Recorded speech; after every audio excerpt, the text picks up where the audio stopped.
Hi there, you guys. As promised, here is some videos of the final chapters of Dragons in a Bag. I loved reading it with you, and I'm sorry we couldn't finish it together in class, but I'm going to start on chapter 9, which is where we left off if you're in Mrs. Mainaris' class. Chapter 9. What do we have here? Trub asks. I notice that his eyes gleam along with his gold tooth whenever he smiles. This is my friend Vic and his sister Kavita.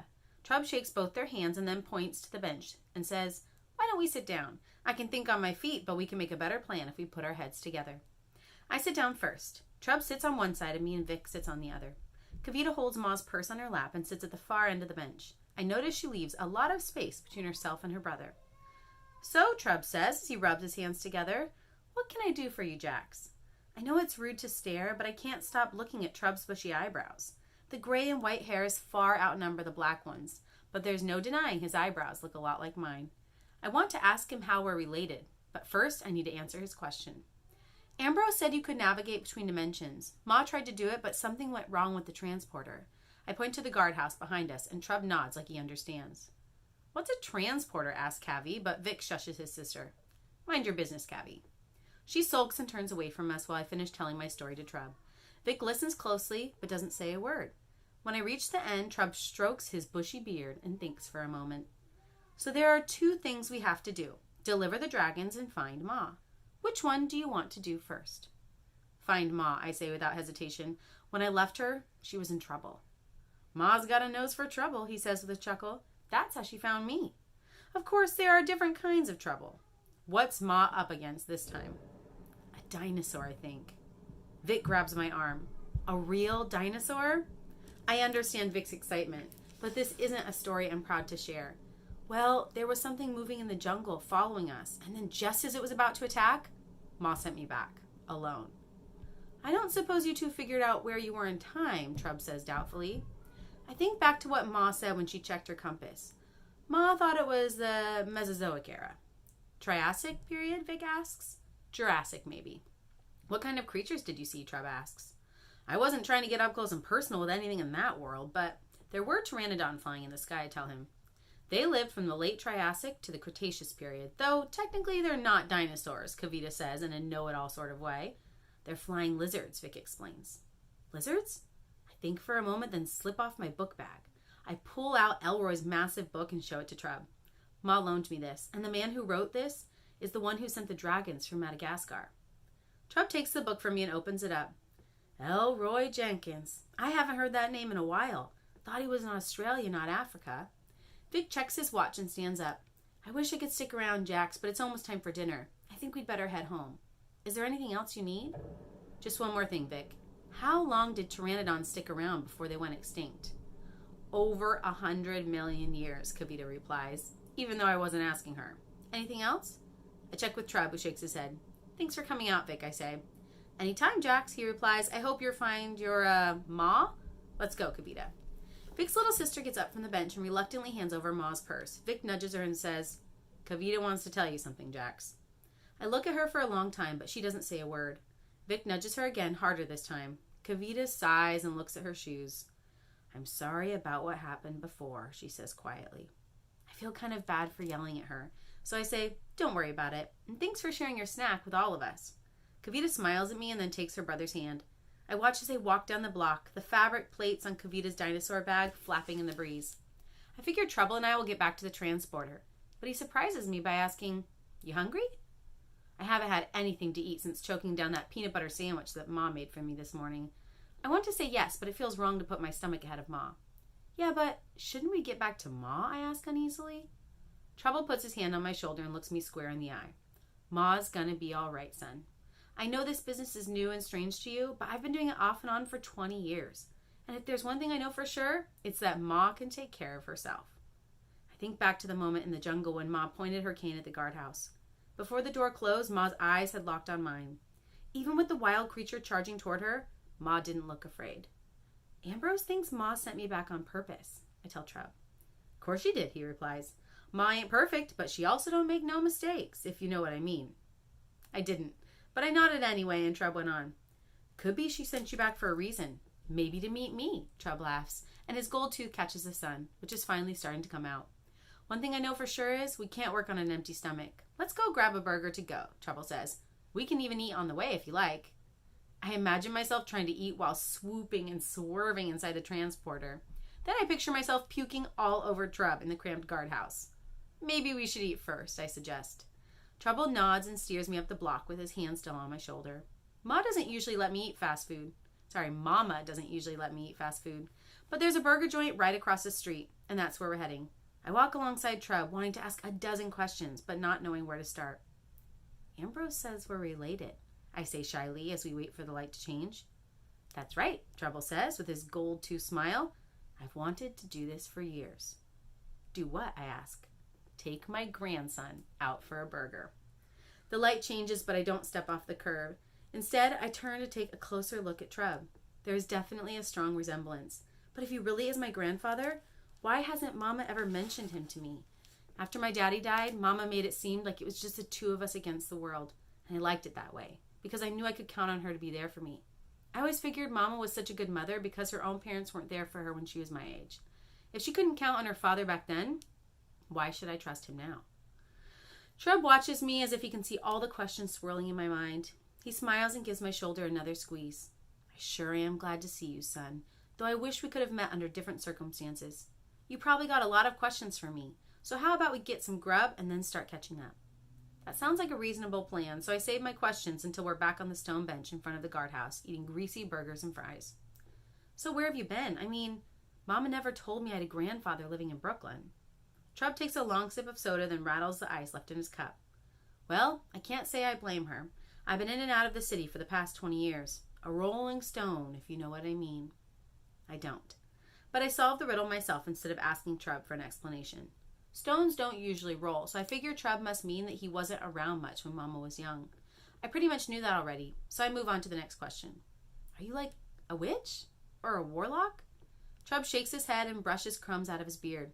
I ain't no particular kind of training, nothing formal at least, and no training means no title. But that don't bother me. I just help out whenever and wherever I can. Ma, she calls me Trouble Man, or Trub for short. Is that 'cause you get into trouble a lot, I ask? Trub doesn't answer right away. He balls up the foil wrapper from his burger and stuffs it inside the grease-stained paper bag that's between us on the bench. Well, Jax, he finally says, sometimes I find trouble, and sometimes trouble finds me. I expect Trub to smile or wink at me like he usually does, but this time, my grandfather just sighs. There's a song by the same name, don't suppose you've heard it. It came out long before your time. How's it go, I ask. Trub crumples up the bag of trash and aims for the garbage can a few feet away. He makes the shot, but Trub still doesn't smile. It's by a great musician named Marvin Gaye. He was very talented, but also very troubled. In his song, he says, there's only 3 things that's for sure. Taxes, death, and trouble.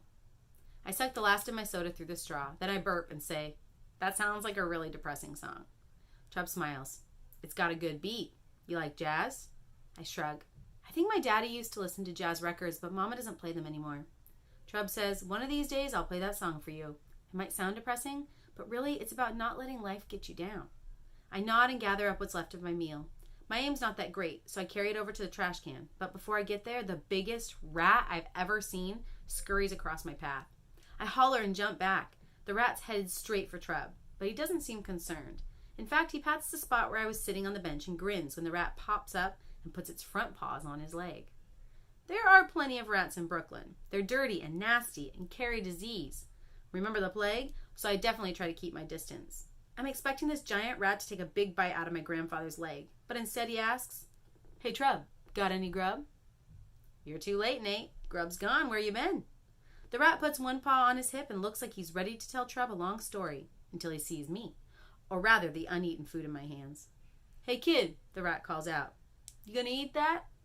I shake my head and set my leftovers on the ground. I barely have time to pull my hand away before Nate hops off the bench and starts devouring my cold fries.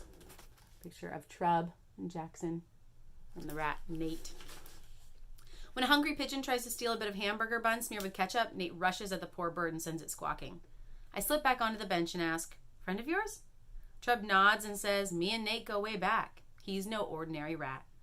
I watch the rat greedily gobbling down my leftovers and try to see what makes Nate so special. Trub can tell I'm not impressed. Nate's got a nose like no other, he explains.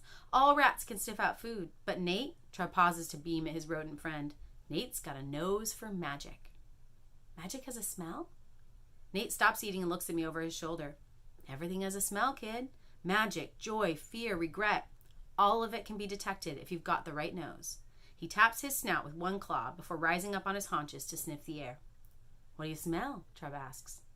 The rat turns away from us and sniffs the air again. Strange. There's a trace of envy in the air and something else. Nate sniffs again, then looks at us. I smell a thief, he says in a grave voice.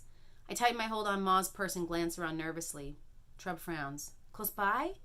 Nate shakes his head and strokes his whiskers. Long gone. But then he grins and rubs his paws together. I do love a challenge. Gotta run, Trub. Thanks for dinner, kid. Nate scurries over to the curb and disappears inside the sewer. Can you really smell a thief down there? I ask Trub. He nods and gets to his feet. I pick up my trash off the ground and place it by the can. When I turn around, Trub surprises me by saying, when Nate said he could smell regret, he was talking about me. What do you regret? I ask. So many things, Trub says, slowly shaking his head. I sure was sorry to hear about your daddy, Jax. My cheeks start to burn, and suddenly I want nothing more than to be squeezed inside the dark guardhouse, hurtling through time. I stand before Trub with my eyes glued to the ground. He reaches out a hand and gently runs his thumb along my eyebrows, the way Mama does sometimes. I look at my grandfather and ask, how did you find out? I may not be around all the time, but I've kept tabs on you and your mama. You weren't at the funeral, I say softly, hoping to hide the accusation in my heart. I was there, but I thought it was best for me to keep a low profile. A funeral isn't really the right time for a family reunion, and the last time we talked, your mama made it clear that she didn't want me interfering in her life. Mama said that? Trub nods. That was over 10 years ago, before you were born. Can't say I blame her. You see, I couldn't always find steady work when your mama was a little girl. That meant she had to go without some things sometimes. Plus, I had some buddies who were kind of shady, and I got mixed up in some of their mess. But when Ma introduced me to the realm of magic, everything changed. For the first time in my life, I really felt like I belonged. I was useful again. Mama believed in me, and that made it easy to believe in myself. I thought I could just wrap that world up in a rainbow and give it to Alicia, but she didn't want no part of it, or me, after that. If you knew Mama didn't like magic, why did you leave her with Ma? I didn't. But my wife, your granny, she got the wrong end of the stick when it came to me and Ma, so she dropped Alicia right in the middle of it. Some folks fear magic, Jax. But in the magic realm, there's less fear and more wonder. Trub smiles to himself. I thought my little girl could be like that girl in the book, Alicia in Wonderland. But I was wrong. My baby girl didn't see all the beauty, just the strangeness. I felt like Trub's talking in riddles again. This time I asked for help. Wait a minute. Are you saying you took Mama to another dimension when she was a little girl? Trub nods. Just once, but once was all it took. She took a look around, shut her eyes as tight as she could, and demanded I take her home. I can't wait to see the realm of magic. At least I'm curious about what it's like. But it's hard to imagine my brave mother being so scared. Then I remember how terrified I was when Ma accidentally took me to the land of dinosaurs. If the magical realm has dragons, maybe Mama felt the same way. Trub looks pretty miserable, so I try to think of something that will make him feel better. Ma says Mama just wanted to be ordinary, I tell Trub. He nods as if that makes sense to him. Maybe so. What about you, Jax? What do you want? I think for a moment. Does Trub know that Mama and I are about to lose our home? Would he approve if I told him I wanted to become Ma's apprentice? I don't know the answers to those questions, so I just say, I want to find Ma and make sure she's okay. And then I want to help her deliver the dragons. Trub claps his hands together and gets up from the bench. And that's what we better do. You ready to go? I nod and hold Ma's purse close to my chest. It feels lighter than before, but then I remember what's missing. I don't have Ma's compass, I tell Trub. She had it on her when we got separated. That's good. She'll need it to find her way around, he says. Trub reaches into his pants pocket and pulls out a silver watch. I got my own, so if you got the dragons, we're all set. We're missing something else. I scan the street for a scruffy homeless man pushing an overflowing grocery cart. Don't we need Ambrose to open the door, I ask? Trub winks at me, and his gold tooth flashes between his smiling lips. As it happens, picking locks is one of my specialties.